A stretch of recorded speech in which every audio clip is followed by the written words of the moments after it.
Assalamualaikum warahmatullahi wabarakatuh dan salam sejahtera. Apa khabar tuan-puan? Tuan-puan, sambil kita menikmati keindahan alam ni, saya nak sampaikan kepada tuan-tuan dalam video ini berkait dengan apa agaknya bidang pekerjaan yang berisiko tinggi yang terlibat dalam isu integriti.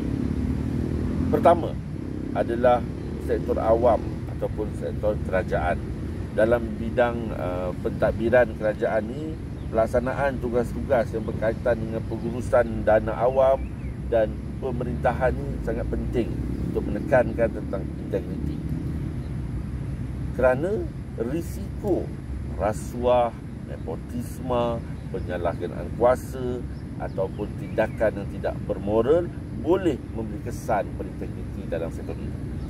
Contoh lain sektor yang berupaya ataupun bidang pekerjaan yang berisiko tinggi adalah sektor perniagaan dan keuangan. Sebabnya adanya peluang untuk melakukan manipulasi pasaran, pengubahan laporan keuangan, tindakan penipuan. Jadi keputusan-keputusan yang tidak berintegriti akan menyebabkan kerugian kepada pelanggan.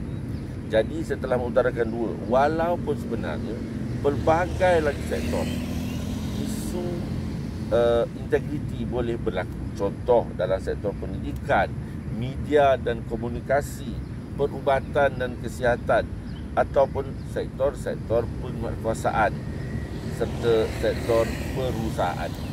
Jadi rasanya itu sahaja dahulu untuk video bagi bidang pekerjaan yang berisiko tinggi. Sekian. Assalamualaikum dan salam sejahtera. Bye.